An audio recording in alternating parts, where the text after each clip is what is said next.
Chelik Ravi in Masechet Pesachim. The name of the chapter is Mokum Shenagu, Daf Nun Aleph, 51a. So we ended off yesterday with a question that Abaye asked of Yosef. In the case of permitted matters that others are accustomed others are accustomed to treat as a prohibition, you are not allowed to rule them permitted before such people. So if your community has a certain custom, or Rabbi comes to town, he shouldn't be saying, you're allowed to do it. That's the custom. The Baisa teaches that even a custom that was not instituted by a local Torah sage or Beis Din may not be nullified in front of those who observe it. Why then do you authorize a nullification of the Choseyan custom of separating challah from rice? They have a custom to separate challah from rice. comes of Yosef and nullifies it.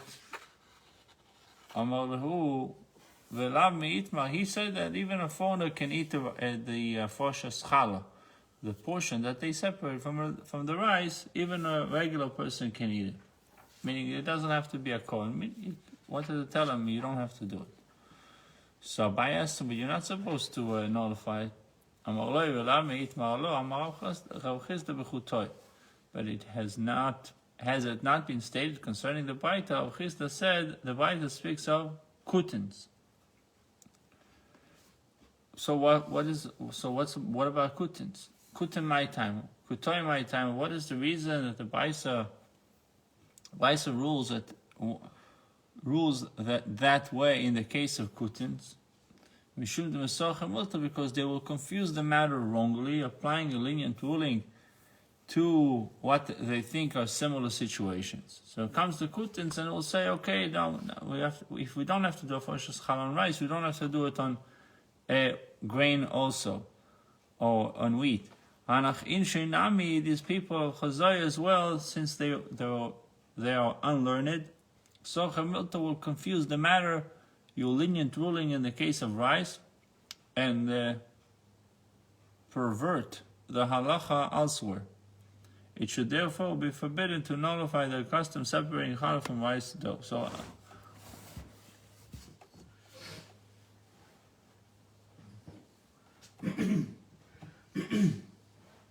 So Abaye was not satisfied with the answer that these people were kutim or like kutim, and he said that they will confuse the matter. So therefore, you should leave them alone with the way they were doing it, separating challah from rice.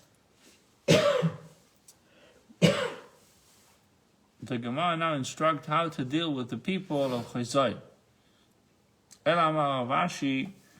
Rashi said chazinan. We see iruban oires ochli. If a majority of them eat rice bread instead of bread from grain, then a stranger, a non-Kohen, should not eat a challah portion from the rice dough in their presence. Lest the law of challah separation be forgotten from among them.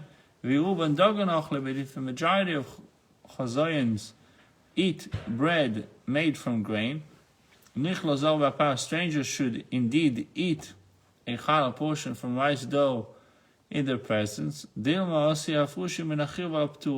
they come to separate challah from the dough that is subject to the mitzvah of challah on behalf of the dough that is exempt, and from the dough that is exempt on behalf of the dough that is subject to the mitzvah of challah.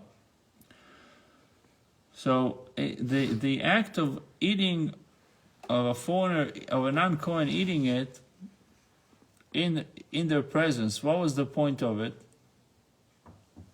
Rav Ashi says, let's see, if the majority of them eat rice, then a stranger should eat the challah portion from the rice dough in their presence.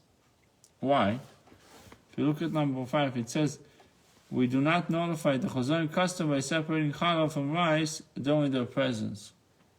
So he says you shouldn't eat, you should not eat. So that's why it makes sense.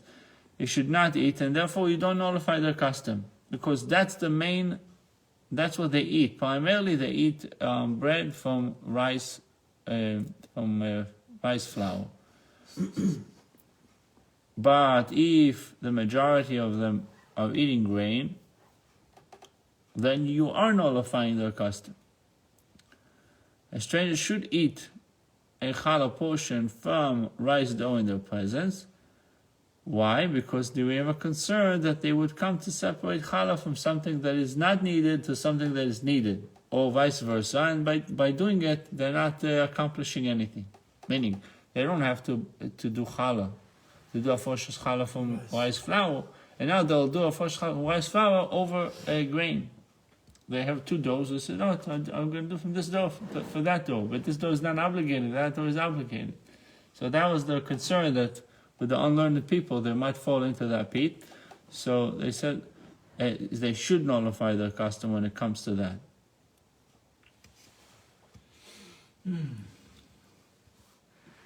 That's the meaning. Dil ma'osil afushu min achiyuv al aptur umin aptur al achiyuv. Ptur is chiyuv is something that you're obligated. Ptur is you're not obligated, but they will do a forshus challah from something that they're obligated to something that they're not, or vice versa. The Gemara challenges Rav Chisda's interpretation of the aforementioned by the Gufa. The Weiss itself stated, "Dvorim mutorim v'acherim na'u guvayim."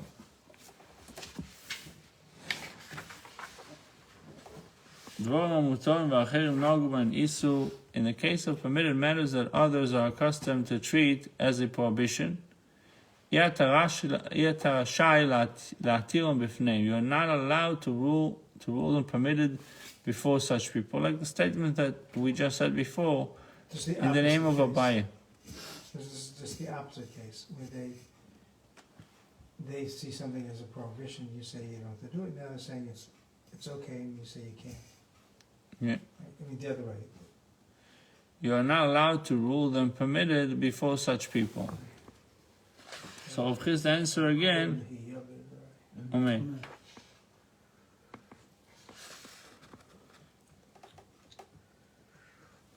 So when it says you're not allowed to rule them permitted before such people, is the people that are accustomed to be strict about it. They are the machmir. Otherwise, you don't have to. It's the same thing as Abai said. I don't see a difference. Abai brought the same challenge to Rav Yosef. He told them also, it's the same language. But this time,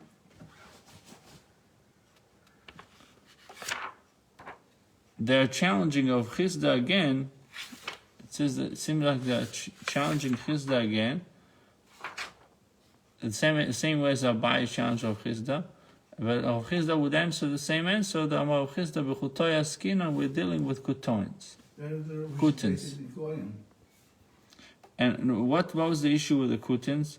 He was worried that they mixed the whole thing up. Right? If he tells them, they were not learned. Yes, they were not learned people. That's what he says in 8. He says that they were not learned. Unlearned people. Says Torah scholar. Well, I thought they were considered not part of the Kutins. The Jews or not Jews? There was a different opinion. Some treat them as Jews, some is not. I saw machlokas about it in the Gemara. But he says, however, one may act leniently before a Torah scholar or when one is not in the unlearned people's presence. The moment they see leniency, they take it to the next step. With regard to everyone else, is it not so? Do you mean to say that the Braisa's prohibition against nullification does not apply to customs knowingly adopted by ordinary learned Jewish communities? So what if they are learned? Now you're allowed to nullify their custom? Seemingly, that's the question. Or you should. If someone's learned, they know that there's a Torah, They say, oh, we learned this wrong. Good, thanks for telling me. I'm gonna start doing it this way. Yeah. No, but this is not just one person custom. Somebody comes and it's a locale of people that are. They're So- resort that way, right? So he brings an example. Vatanya, it was taught in a bait. Two brothers may bathe together. But in the city of Kabul, it was not accepted. The custom is that two brothers do not bathe together. There was once occurred an incident involving Yehuda and Hillel, the sons of Rabban Gamliel, where the two of them bathed together in Kabul, and the entire city criticized them. But they were accustomed to do it, so now they're coming to their town, and the whole town is now criticizing them. So they responded, in all our days, we never saw such behavior. Whereupon Hillel slipped away and exited to the outer chamber of the bathhouse. He did not wish to tell them, you are permitted to do so, since segregating brothers in the bathhouse is not required by law. I guess separating them. From here we apparently see that public nullification is prohibited even when the custom was adopted by a learned community. I guess Kabul was a learned community.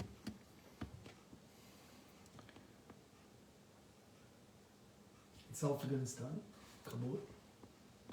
Today Kabul is in Afghanistan, but I don't know if this is Kabul that they're taking. So the Bible presents another story which seemingly is a refutation of Ochiz's qualification. So you see those learned people, and they still didn't want to tell him you can do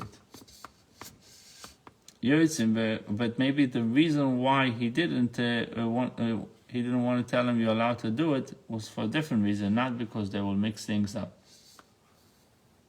With unlearned, the concern is that they might take the leniency further. Right. But with them, I don't know why he didn't want to do it.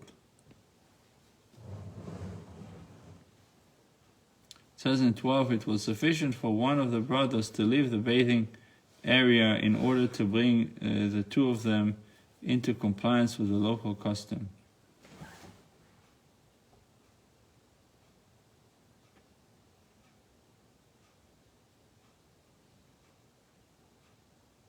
It says in 11 that they were unaware of the custom. And let's see, so the Yotzim Bekur. Right, if they were unaware of it, that Right. makes sense. They wouldn't have flouted the local custom. So Yotzim Bekur de Kison B'Shabbos. The law is that we may go out into the public domain wearing loose-fitting shoes on the Shabbos. Ve'en Yotzim Bekur Kedison B'Shabbos B'Virei. But in the city of Birei, the custom is that we do not go out wearing loose-fitting shoes on Shabbos. There was once occurred an incident involving Yehuda and Hillel, the sons of Rabban Gamliel. Shiyotzu bekur de kison v'Shabbos bevirei. But they went out wearing loose-fitting shoes on the Shabbos in Birei. And the people of the city criticized them, saying, in all our days we never saw such behavior. Whereupon Yehuda and Hillel slipped off the shoes and gave them to the servant so as to conform with the local custom. And they did not wish to tell the people of Bira, you are permitted. Again, since wearing loose-fitting shoes on the Shabbos is permitted by law, from here as well we see that public nullification is prohibited even when the custom was adopted by a learned community. I guess if one person would come and ask, they might be able to say it, but this is public nullification. And the law is that we may sit on the Gentiles' stools on the Shabbos. But in Akko, it was not accepted to sit on the Gentiles' stools, on the benches. Stools? Bench, like sitting. Like a shiva chair, unfortunately. A stool is usually a chair without a back. A Uh, lot of times, it could have a back, but a lot of times, like round, It's- it's called a stool. But It could have Safsale a back or not. Nochrim is Safsal in Hebrew is bench. Right? Yeah. But over here, many of them is Safsale. But over here they translate to stools. Anyhow, so comes Rabbi Shin Gamliel and he sat on the stool in Akko where it wasn't their custom, and the entire city criticized him. And they're telling him, in all our days we never saw such behavior, somebody sitting on the goyim stool on Shabbos. Nishmat al gabe karka, whereupon he slipped off the stool and onto the ground. He did not wish to tell them, you are permitted to do so, since by law one may sit on Gentile stools on Shabbos. From here as well we see that public nullification is prohibited even when the custom was adopted by a learned community. So the Gemara deflects all these challenges to Rav Chisda's interpretation of the first Baita. This all started from Rav Chisda nullifying the custom of giving a foshas challah from rice flour. So B'nai Medina Sem Nami, the people of abroad as well, those mentioned in the second Baita, Kevin the Shchich Rabban Gabayos, since rabbis are not found dwelling among them to teach them Torah, Kichusim Damu are similar to Kutins, in that they too are unlearned and lax in their observance, and would confuse lenient rulings. So they were not, they also considered unlearned because they didn't have rabbis living there. Right. The solution is learn Torah. Yeah. Hire Rabbanim, have them open up yeshivas. But that might still not. But I can ask you a question regarding this. In Pirkei Avot it says that the Torah doesn't go to a place where there's no Torah. It's a minhag, don't go. If someone asks you to go to Kabul and there's nothing about Torah there, you don't have to go there. It's better to you to go to Boca and open one synagogue where there's already Torah there. Correct? Why Chabad does the opposite and it works? So the Rabbi said that the time of what is the if you think of the concept of going to a place of Torah, going to a place of Torah is worrying about your self progress. You want to be surrounded in a place of Torah. You want to grow in Torah. So you have to make sure for yourself to be in a place of Torah. The Rebbe sent shluchim, people who were their whole life growing up in a place of Torah, to help out people that don't have it, right? And he says at the time of Mashiach, this is the time of Mashiach, and we have to exhaust all resources. We have to do some things that are not usually being done. So according to the regular way, it should have not been done. But since it's special times that we have to exhaust all resources, that's we have to do it. It's not but interesting that you see kids that grew up in places like Alaska with almost no religious Jews around, and they came out perfect. They came out very good. The Rebbe said that he takes responsibility for the kids. Okay. The Baal Shem Tov is a famous analogy. I think it was mentioned by the Alter Rebbe that you sometimes, when the generation is in a coma, spiritual coma, you have to use everything. Sometimes you even have to take the nicest stone in the king's crown, grind it, and try to feed it to the sick person. Maybe a tiny bit will go in. The biggest secret of Torah are now being given out everywhere, and pamphlets being printed every week, just for people. So maybe a little thing would go in and change us, and then we change other people, and so on. I'm only here because the shliach moved to the next town from me. And, you know, we got in contact with them, and they contacted us initially. And But the set fact up that he whole moved, thing. the fact that he moved, according to the regular thinking, Right. for his personal growth, it wasn't necessarily a good for his personal growth. But then the Rabbi taught that the moment that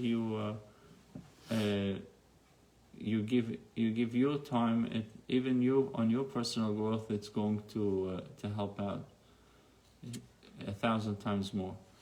So his opinion is different than Pirkei Avot. yeah, but there's an explanation. I told him Pirkei Avot, there's many commentaries on, and one of them says that he knows that when they ask the rabbi to come to the town and they'll pay him a lot of money, he felt that they're saying, we'll give you money, but we want you to be quiet. You're not gonna tell us what to do. So we'll pay you, so we can say our town has a very good rabbi, but you stay. Don't mess with us. Don't mess with us. Yeah. For that type of town that are not interested in learning, he didn't want to go. What's the point of him going? So just for me giving me money, your money is not talking to me. If you said we want to learn, we desperately want to learn, we want to set up a yeshiva, we want to, that was a different hire story. teachers, classrooms. And you can see it from the fact that they always shove the money in his face. We give you, and we'll give you. More. So, I'll give you. Fine. So I understood what you want.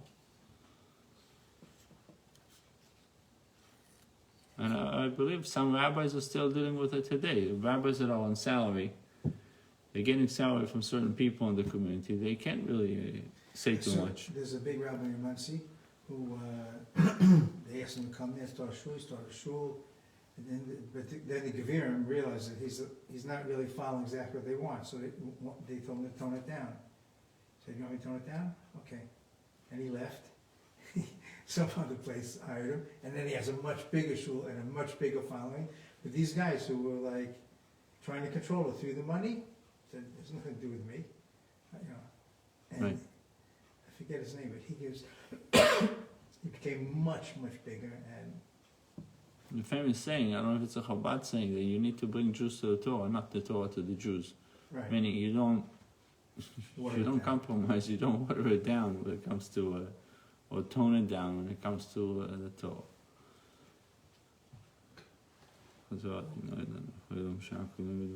Amen.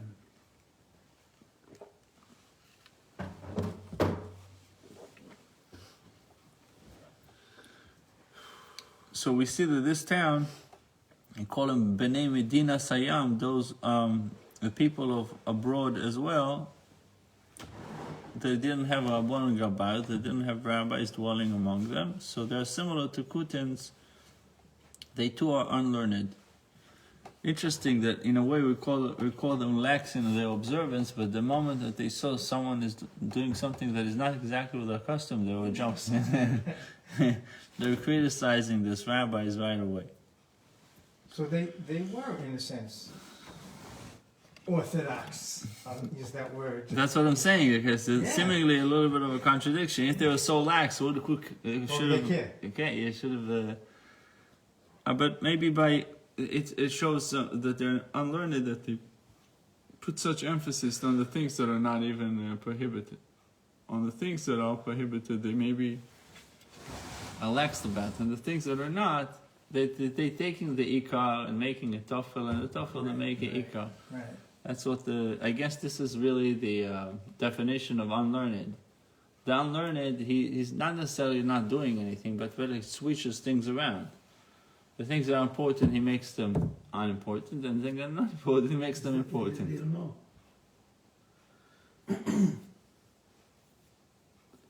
It is understandable that the people of Akko adopted the custom not sitting on Gentile stools on the Shabbos. Because one doing so appears as if you were engaged in commerce, an activity that is prohibited on Shabbos. I guess that was a place where people did business.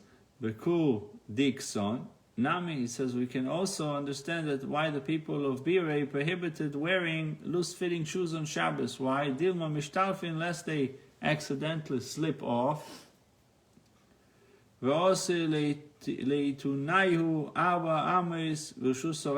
people come to carry them 4 amos in the public domain, which is also prohibited. Right, they'll fall off, and then you pick it up and walk with it a few 4 amos or shus harabim, and it'll be a problem. In Torah order, they don't let you make cholent because one of the rabbis before said somebody would stir it up on Shabbos, so therefore he was afraid to let him make cholent on Shabbos there. You know what he means by that, right? Me? You know what he meant by it. Not that he would actually stir it up, that he would eat. Someone wouldn't be able to control himself, and he would take without taking it off from the the fire. and by taking directly from the crock pot, he's stirring it up. I think the guys will be concerned so much that he will go and start mixing it. That didn't make sense. Taking a little bit, that was his concern. But I think it's way. I mean, we're not allowed to permit to tell them it's okay, right? Right. Meaning, This is it's the same you're thing. saying the case here. No, Right. that's why I said it. Right, I'm Right, saying 100%. we're not allowed to tell them, but it's a little bit. To me, it seems Just a little educate bit. them. Yeah, but to me, it's a little bit too much. I mean, maybe they shouldn't even eat because they might eat non-kosher food. I just They listen, shouldn't be eating any food. I'm not dealing with the Right, on Shabbos, who knows? Yeah, Maybe yeah. they'll. Who knows what they're gonna do in that? If And you it don't, was only part even if you trouble don't getting eat, walk you around can still the Century Village, you know, not Right, to bother with anybody. I'm trying to think, but the people of Century will be so they're gonna be so concerned that the cholent is not gonna come out perfect, so they'll come mixing it up. It's not gonna happen. They'll probably mix it up by taking.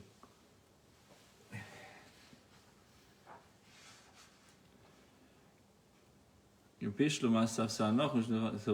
he says, and with the slippers, they might walk 4 amos with it. Loose shoes. However, what is the reason that the people of Kabul adopted the custom that 2 brothers should not bathe together? What do they care? Tanya, it was taught in the following writing, a person may bathe with everyone, except his father, his father-in-law, his mother's husband, and his sister's husband. I guess his brother-in-law. Rabbi Yehuda permits bathing with one's father because of his father's honor. I guess helping him out. Let's see, in the Torah, one of the mitzvot is not to see your father, the nakedness of your father. But over here they mean by not being. nakedness doesn't mean really have relations with. No, it means Or do you mean no. It means literally not just- having relations with his wife. Meaning Right. it could be that it's not your mother, right? He could have had other wives. But the nakedness of his father usually means to be with his wife. But over here it says that he shouldn't go to the Beis HaMerchatz with him. That's one opinion. Another opinion says that he's allowed to go to the bath house with him. Why? Because he can honor him. How he is honoring him? It says so that the son can attend to his father in the bathhouse. He can help him. Give the towel. Help him get dressed and so on. Yeah. And the rule for one's mother's husband, the same is also for your father's your mother's husband. Your what do they call it? Stepfather, right? Yeah. Ve'osu inu And in response to this, the people of Kabul came v'gozu b'shnei prohibited bathing in the case of two brothers b'shum bal choisa, an account of the Baisa's prohibition against bathing with one's sister's husband, with your brother-in-law. Hence, the Kabulian decree also was a safeguard for an actual prohibition. So it was a fence. Right. Tana, Tamil, Rabbi, a student may not bathe with his Torah teacher, but if his teacher needs him, it is permitted.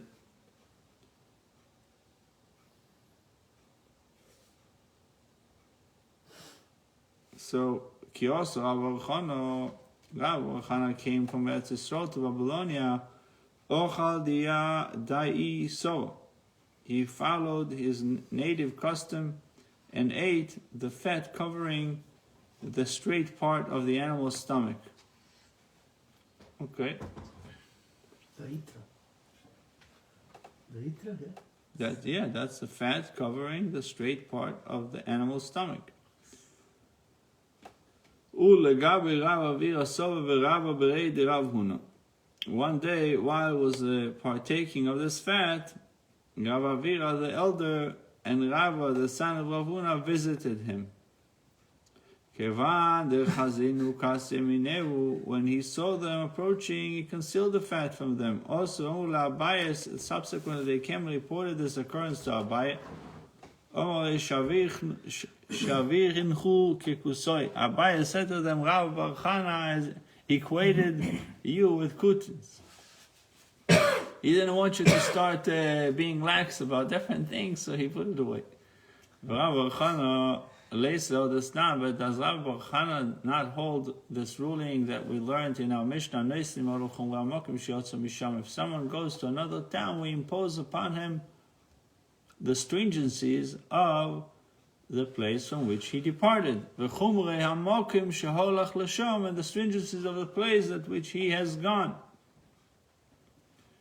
Why did Rav Bar Chana not adhere to the Babylonian custom of abstaining from eating the stomach fat? The Gemara answers by qualifying our Mishnah's ruling. Amar Abaye nemile mi bovel levovel. These words of the Mishnah apply to someone who went from one place in Babylonia to another place in Babylonia. Eretz Yisrael, or from a place in Eretz Yisrael to another place in Eretz Yisrael. Inam in Bavel Eretz Yisrael, or else from Bavel to Eretz Yisrael. Aval me Eretz Yisrael leVavel. However, in the case of in the case of one such as Rav Bar Chana who went from Eretz Yisrael to Babylonia, our Mishnah's ruling does not apply. Understand, only from Bavel to Bavel or Eretz Yisrael to Eretz Yisrael, but once you go from Eretz Yisrael to Bavel or vice versa, the ruling does not apply. Since we Babylonian sages are subordinate to the sages of Eretz Yisrael, Avdil and Kavasayu, we allow him to act in accordance with their opinion in Eretz Yisrael, because the Babylonians acknowledge their subordination to Eretz Yisrael. They would not resent Rav Bar Chana's adherence to his homeland's custom of eating permitted stomach fat. So that's why he didn't want them to see it. An alternative defense of Rav Bar Chana's conduct, you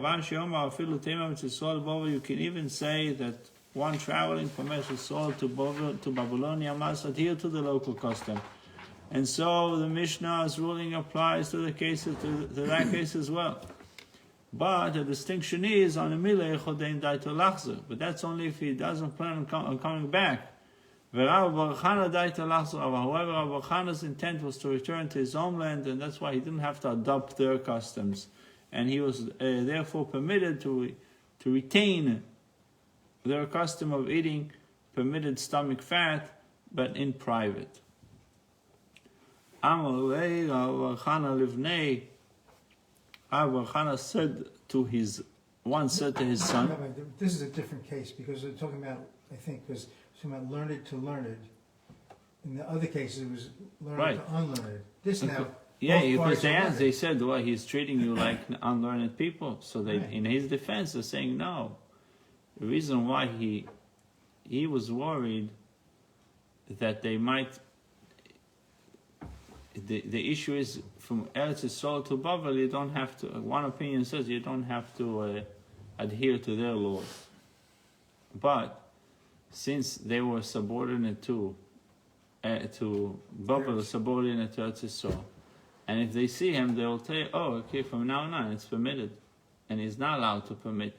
We learned that you're not supposed to to now change their custom. You're not supposed to change their custom. That's why he didn't want them to see it. He was hiding it from them. And then the second interpretation, it says that when you have to adhere to the laws, if you don't plan on coming back, but over here he did plan on coming back, so that's why he didn't follow their law.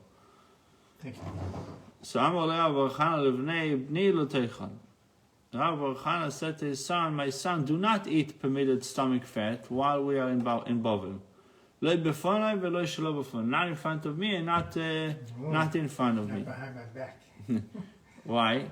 So he says, "Ani shoyis Rabbi Yochanan shochal." I myself saw Rabbi Yochanan eating permitted stomach fat in Eretz Yisrael. I can do so because I can rely on Rabbi Yochanan. Rabbi Yochanan was a great rabbi, so I can rely on him. Is worthy of being relied upon. Befono v'shalei befono, both in his presence and not in his presence. Atalorei, so you, my son, did not see him. You did not see him eating permitted stomach fat. So don't eat, whether in my presence or not in my presence, for I am not sufficiently distinguished legal authority to rely upon for contravening local custom. Yeah. But going against is too easy to say, so they go contravening. Yeah. Okay. Ufliga didei adidei. But this is fascinating because I saw it, so I could do it. But we have this thing called Masorah. Right. But he didn't consider, he was such a humble person, he didn't consider himself an authority of halacha. He said, I'm not an authority of halacha. Right, so. okay, thank you. The Gemara notes that Rabbi Bar Chana ruled differently in another instance. Sufliga didei adidei, and this statement of Rabbi Bar Chana conflicts with another statement of his. The Amar Rabbi Bar Chana soch li Rabbi Yochanan ben Elazar. Rabbi Yochanan ben Elazar related to me the following: Pam achat nichnasti achar Rabbi Shimon ben Rabbi Yosi ben Lekunya legina. Once I entered the garden after Rabbi Shimon ben Rabbi Yosi ben Lekunya. Venota sfiche koru ve'ochad, and he took from the aftergrowth of cabbage, and he ate it.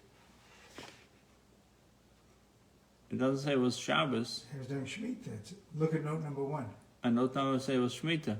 I was trying to see what's the problem. This ended took place during the Shemitah, the sabbatical year for the land of Eretz Yisrael. Okay. So. But normally we do that. Something grew on its own. We said if it's ownerless, you're allowed to eat it. You're just not allowed to show any ownership of it. Not to fence anything, to guard it. And not to harvest it and bring it home. Right. So it says if there's a lot of it in the field, a lot left, you're allowed to take home. But let's see what happens. So he took home for eating. For eating, but not to selling and not personal use. Yes. And you have to make sure there's enough for the animals to eat outside. So even if you feed your animals, they have to make sure that the animals outside have enough to eat. So, and he gave me some of this cabbage. I don't know what you mean by aftergrowth. I guess the word aftergrowth referencing to the Shemitah. Yeah, it grew kind of. It grew Yeah, wild. they didn't harvest it. There were seeds there from last year, and it grew on its own. Right. Right, wasn't. Every garden's like that. That's what sfichim is. Remember, we learned in Chassidus that there's a concept of sfichim is that it's a growth from previous planting, from previous sowings, previous year sowing. So he gave it to me, and he said, "Eat in front of me, but do not eat." Not in my presence. In my presence you should eat. You should not eat it, not in my presence.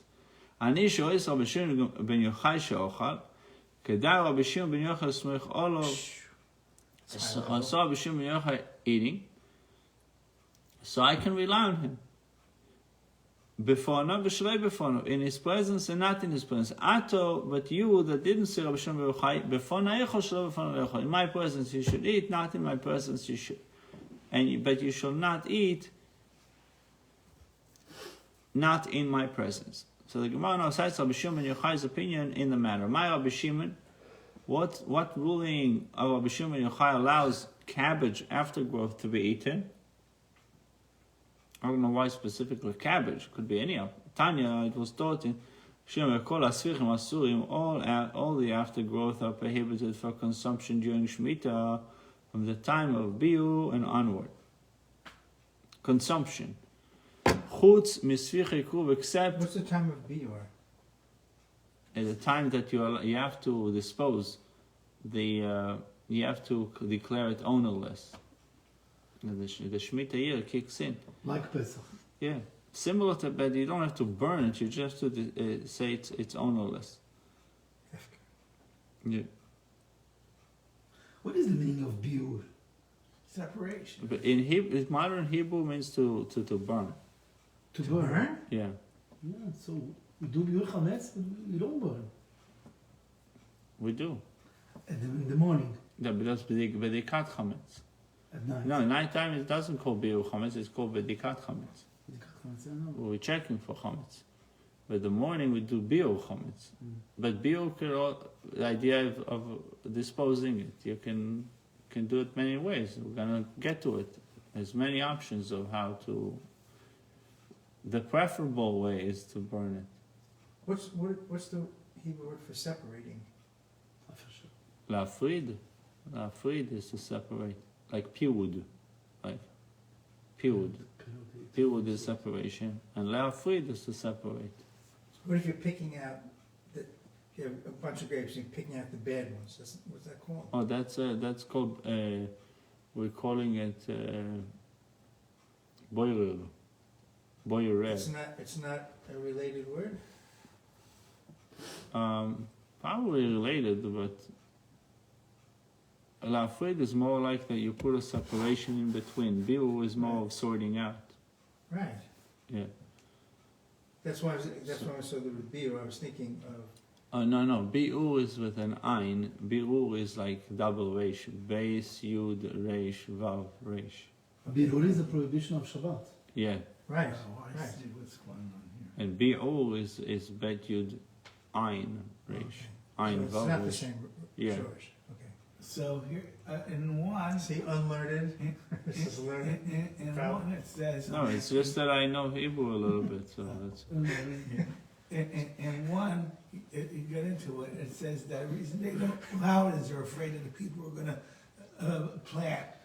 Right, if you let them now pick, then they might plant So also. they'll leave So leave it alone, leave it follow. Right, so that's what the idea of that was, not to eat this stuff. It was a fence around. But I was trying to see exactly when this time kicks in. Is it? I think it's Rosh Hashanah that's where. Once Rosh Hashanah of actually this coming year is going to be a Shemitah year. So when does it start in Rosh Hashanah?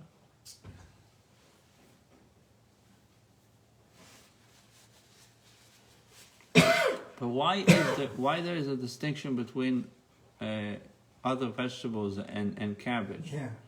But that's what we have to see. Rabbi Shimon It's gonna say Neimer, now. כל הספירים אסורים חוץ מספיר כרוב שאין כאצבע בירק הסודה. For there is nothing like it among the plants of the field.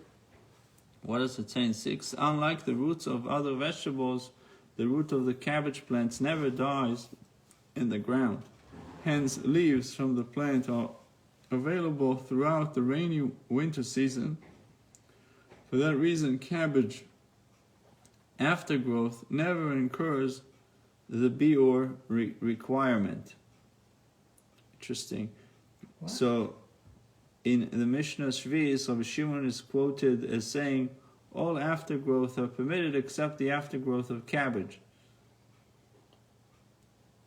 So really what you're eating is, you're not eating anything that grew on Shemitah because the root is always there. The root remains alive with the cabbage. That's really the distinction between cabbage and other vegetables. Other vegetables, you have to replant them all the time. It says that cabbage, the root So remains. what about apples? That's a tree, that's different I than. understand, so it's a separate, is there a problem taking an apple? You walk around apple orchard, the apple orchard is hefker, nobody's cultivating, nobody's doing anything. An apple grew, like the cabbage, the roots never die, and it's gonna produce automatically the next year. Right.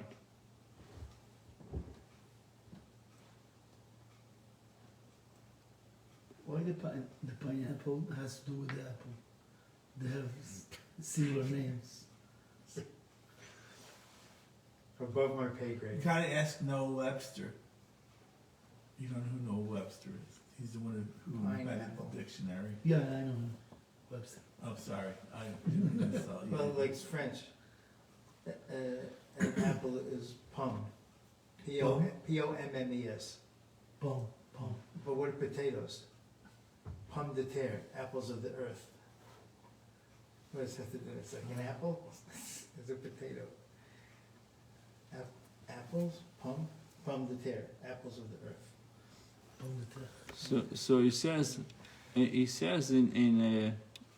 although most normal activities involved in cultivating crops are prohibited during that year, the year of Shemitah, the aftergrowth, the new plants that sprout from seeds that fell off the previous year crop is biblically permitted for consumption. So it's biblically permitted. So that's what Shmuel was saying, that the rabbis probably prohibited afterwards, so people should not say, if I'm allowed to pick, maybe I'm allowed to cultivate a little bit, fix the, Yeah. get rid of some Stir thorns. the pot Yeah, on Shabbos. yeah, exactly. Yeah, stir the cholent. And most Rishonim hold that consumption of aftergrowth was rabbinically prohibited to prevent people from planting their fields during Shemitah and cleaning and claiming that whatever grew was only the aftergrowth of the 6 year's crop. So it's rabbinically prohibited to touch it. To even, according to this Rishonim, Rabbi Akiva holds that the prohibition against consuming aftergrowth is biblical.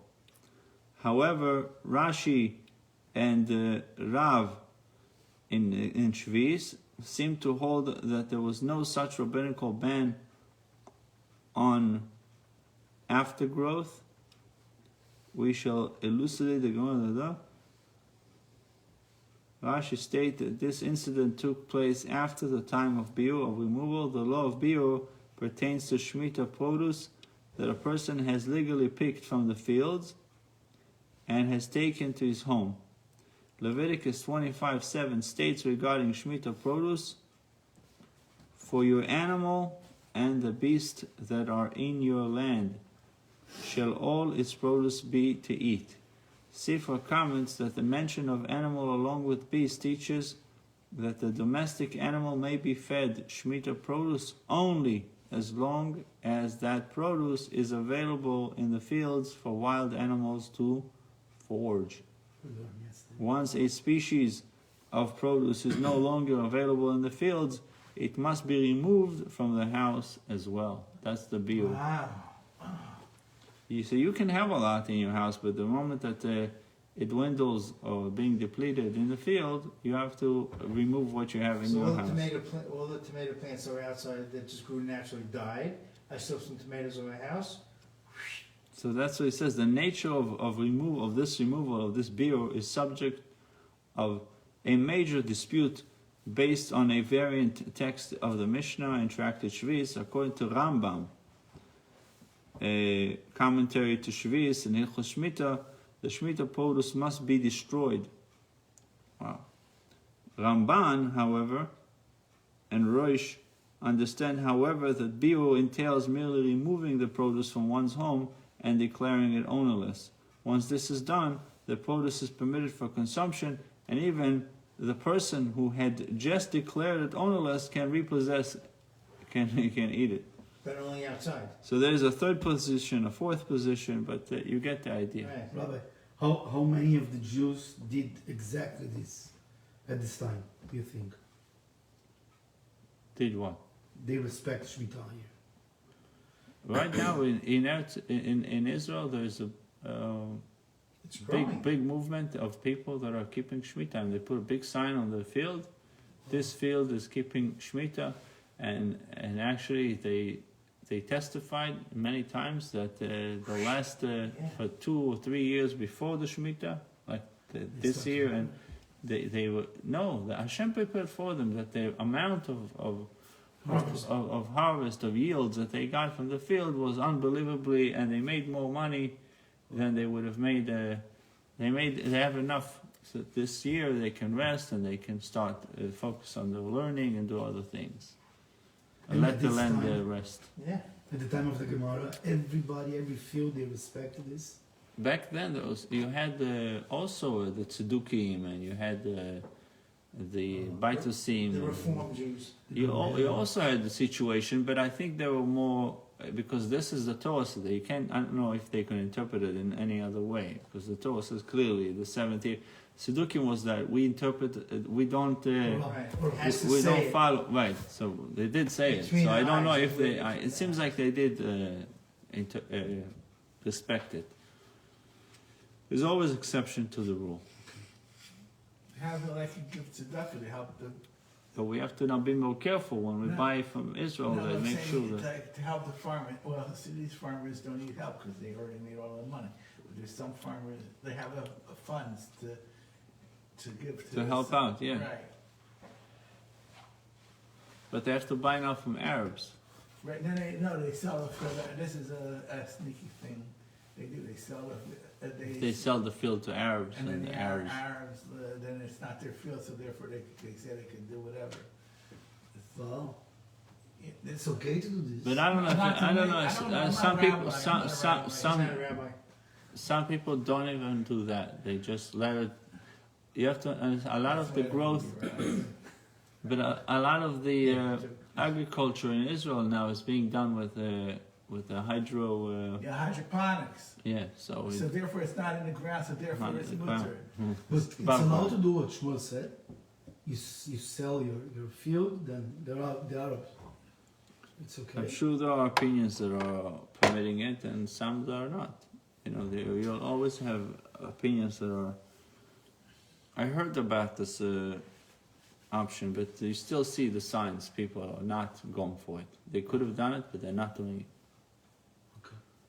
Because then the land is not resting. The whole idea is the land to rest. Fine, you sold it, it's not yours, and I found a way to trick Hashem. Also, you circumvent it. But it's about the. I keep saying this word wrong. My wife is calling bitachon, Bitachon. Bitachon. bitachon. So they're not showing that they have that when you do all these things. yeah, but it's easy for us to say. Imagine Yeah. I tell you, You have 6 kids. for a year I don't want you to get a paycheck. You're not getting for a Right. year. Or let's see your bitachon now. You're right. I mean, I'm learning, yesterday I learned the secret in the Blue Book twice. The first one about Moshe Rabbeinu getting nervous about the Mitzri, and because he was nervous, he showed that he didn't have, and therefore he had. Then Pharaoh found out. If he had, Pharaoh would have found out, and everything would have been cool. So anyway, I don't know. It seems to connect to this. That Well, you have to have a bitachon in order to do it, not to let it follow, right. not to. I'm not saying to be stupid, but Yeah. I read what you gave Oh me, yeah? and I have a question. How can the new Pharaoh, if it's a new Pharaoh, didn't know Yosef? How it's possible? He doesn't mean he didn't know. two opinions. He Yeah, but I mean, didn't know. He decided to forget him? yeah, to forget, not to give importance to his contribution and contribution of the Jews. Like what they did in the Holocaust. What did they do in the Holocaust? Jews were running the banks, they were running everything, all the businesses. But they decided to look the other way. And to say they're actually doing the opposite for us, even though it wasn't true. Jews, wherever they went, the place was flourishing. Once they left, The place went to the. Right, it happened in Went to Spain, the in doors. the Inquisition. One guy in Brazil was elected yesterday, and he gave a speech in Rio de Janeiro, and he compared the worst people like Jews with money. He said in out voice, it's recorded, like the Jews are the worst people, and But I thought the how they behave with president. money. I thought the president of Brazil is likes the Jews, no? The president, but this guy was elected in Rio, it's one Ah, city. ah. Or was it like the Now they mayors? want to sue Yeah. him. It's 'Cause, not going to last for too long. That's how he starts off. the way he spoke about us. And if you see the commentaries on the internet commentaries, Yeah. all of them agree with him. Yes, the Jews are like this. How many Jews are in Rio anyway? In Brazil, there is 140,000. Okay, but how many people are in Brazil? Millions, it's a big How, country. how many millions are living in Brazil? Total, Yeah. 280 million. 200, what they are worried about 0.0% of Because the we control population. everything. 100,000 comparison to 240 million, 280 million. Because they're Jews, that's why. They're Jews. Don't It's you like- get it? That's They're like, Jews. I told you the joke about the That's terrible. during in the 30s. Unbelievable, right? It's like 280 million, and they're worried about 100,000. Oh, yeah. So, 'cause the Jews- so You gotta blame somebody for the in problems. in the 30s, when Hitler was But there, come before- on, before blaming Al, 100,000 for 280 million? Yeah, yeah. They have a picture of these two Jews sitting on a poor Jew sitting on a bench, and they have the Stürmer, the The Nazi newspaper. Bahama. So it says the Jews control everything. They said from this paper to God. Right. Yeah. Well, the other was saying, he goes, why are you reading that Nazi paper? He goes, are you kidding? Look what it says. We run the banks, we run the movie theaters, we run everything. Wow, that's terrific. They envy. Yeah, it's jealous. Look the size of Israel, and Israel is in every newspaper on the front page. Always. Always. Ah. All right, let's go. We wrapped the rest. So it says that, so we learned that what's unique about the aftergrowth of cabbage, there's nothing like it among the plants of the field. And in number 6, we learned that the root of the cabbage plant never dies in the ground. Hence, leaves from the plant are available throughout the rainy winter season. For that reason, cabbage aftergrowth never incurs the bio requirement. So when is the bio requirement? Is when there is no more in the field. Right? You have to get rid of the one. tomatoes are gone, so this, So, yeah, they're now you gone. have to. So Rabbi Shimon and the sages argue over the exception, but are in agreement as to the general rule. The Gemara notes their source. The Tanya, and both of them go according to the opinion of Rabbi Akiva, for it was taught in a Baita. Scripture states, what will we eat? He knows, meaning the Torah is like predicting the question that someone will have. If you tell us to do Shemitah, to leave the land fallow, so Scripture tells you what we will eat in the 7th year. Behold, we will not sow and we will not gather in our crops. Our Rabbi Akiva, since they may not sow during the Shemitah year, from where would they gather new crops? Why did they say, why the Torah says, Lo Nisra, we will not sow and then will not gather the crops? If you don't sow, you obviously won't gather. You know? How are we going to eat? How are we going to feed our kids? No, that yeah. But Rabbi Akiva is asking on even the pasuk, the Torah says we're not going to sow and not going to gather. It says, isn't it superfluous? If you're not going to sow, Right. then you're not going to gather. So the Torah should have said, "Ein lo nizra," we're not going to sow. How are we going to survive? That's it. Why do you have to add? Will not gather our crops. Of course you'll not gather your crops, because you didn't sow. So, Mikan l'svichim shem asurim. From here, he learned that the svichim, he learned that the aftergrowth is prohibited also. So when it says Lo Yinesa Seinu will not gather our crops, it's not talking about this, something that you will sow in the Shemitah year. Well, It's talking by about the itself. aftergrowth that you will not gather. See? Double whammy. Rabbi Shimon, the sage concur with this interpretation. They accept Rabbi Akiva's explanation. But Micah, so at what point then Rabbi Shimon and the sages argue, Rabbanan Savrei, the rabbis hold, Gazrin and Svichi Kuvatu Shah Svichi Dalma. We prohibit cabbage aftergrowth on account of all other aftergrowth. Meaning, you're not allowed to eat any aftergrowth, and also you shouldn't eat the cabbage, even though the cabbage is, the roots never die. Rabbi Shimon Sova, while Rabbi Shimon maintains, we do not prohibit cabbage aftergrowth on account of all other aftergrowth. That's the machlokes between Rabbi Shimon and the rabbis. It makes sense because it's not sown and gathered. I know, but also what the rabbi is saying, it makes sense because you start making distinctions and people, making exceptions. So now people say, okay, this is okay, this is not Right, okay. that's what they say in that footnote. So Eilech Mimakorim, the Mishnah states further, anyone who goes from a place where they perform work before midday to a place where they do not perform work, or one who before midday, or one who goes from a place where they do not perform work to a place where they do perform work, we impose upon him the stringencies of the place from which he departed, and the stringencies of the place I know. to which he has gone. Both And- tendencies. Yes, and a person should not deviate from the local custom because of the conflict that could otherwise ensue. So that's what I think was connected with what we discussed yesterday about Shabbos, Friday. If you go after Chatzos, doing work after Chatzos. If your custom is not to do it, you go to a place they do it, you should keep your custom. If your custom is to do work till 2 minutes before Shabbos, and then 40 seconds. and then you're coming to a place that they don't do it, you should follow their custom. He says you don't see a sign of bracha in it. It's a waste of time. Right.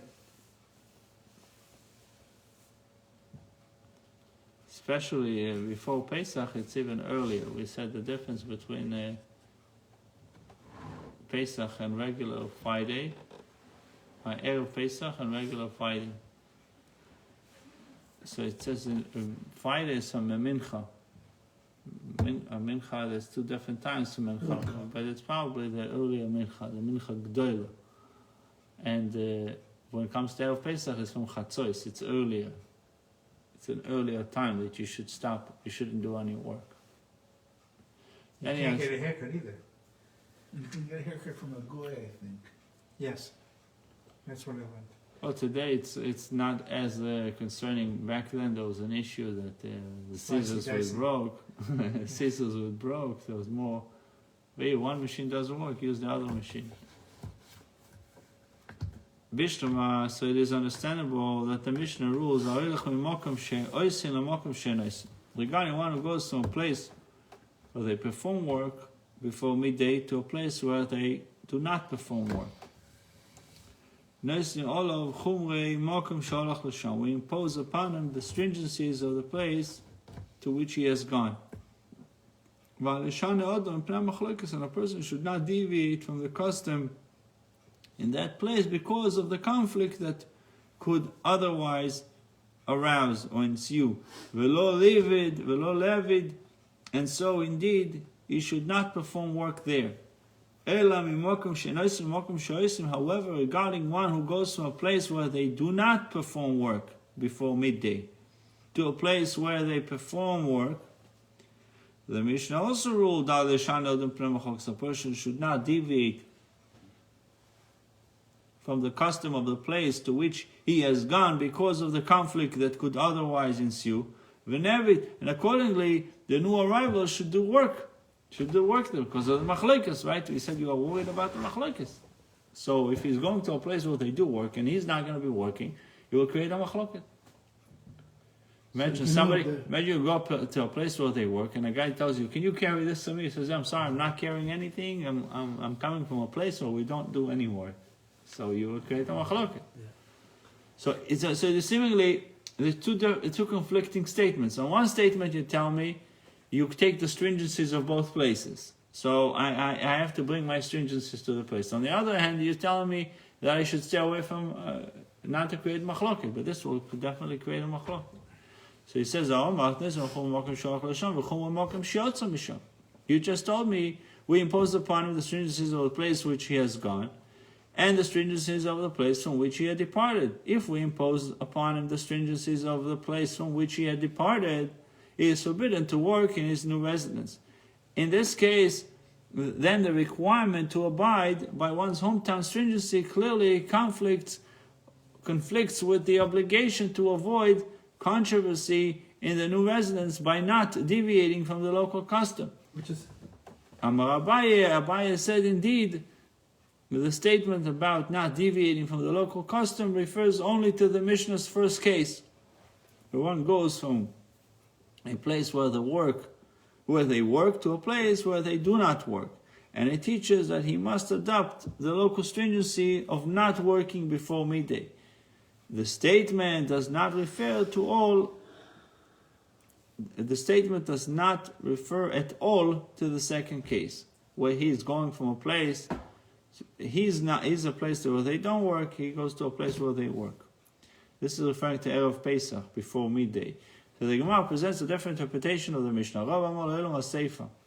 Rabbi said, in truth, the statement about not deviating from local custom can refer to the second case as well. This is what the Mishnah is saying as in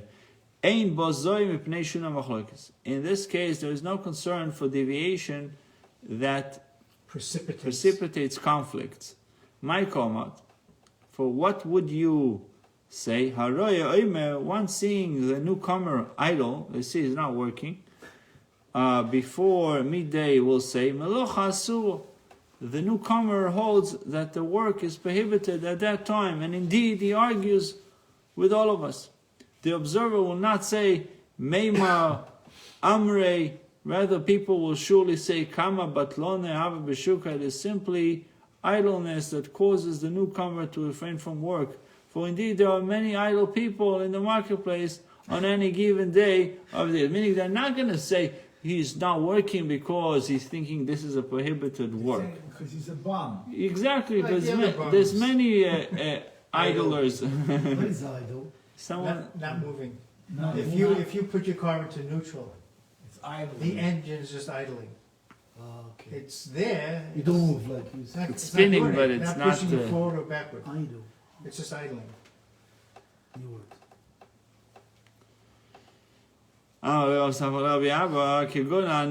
in such a case as ourselves, It's still using energy. The Sure. engine's going, but it's not producing anything. So someone who's idle is still taking up space, but it's not producing. Okay.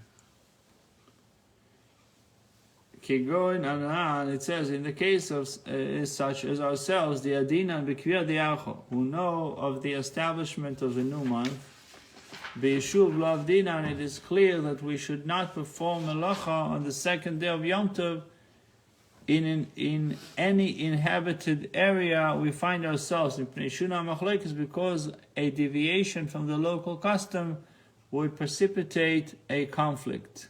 Bamidbar Mai, however, what is the law concerning performing Melacha in the wilderness? The whole idea of second Yom Tov is you thinking that you don't know. But if you know exactly, why shouldn't, and there's nobody around, they're in the wilderness, maybe they should. Amarle, Achimarav, Be'eshuv also midbar, in the midbar you're allowed to do it. In the wilderness it's permitted. If you know exactly when is the establishment of the new month, then you should be able to do work in the midbar when you're by yourself.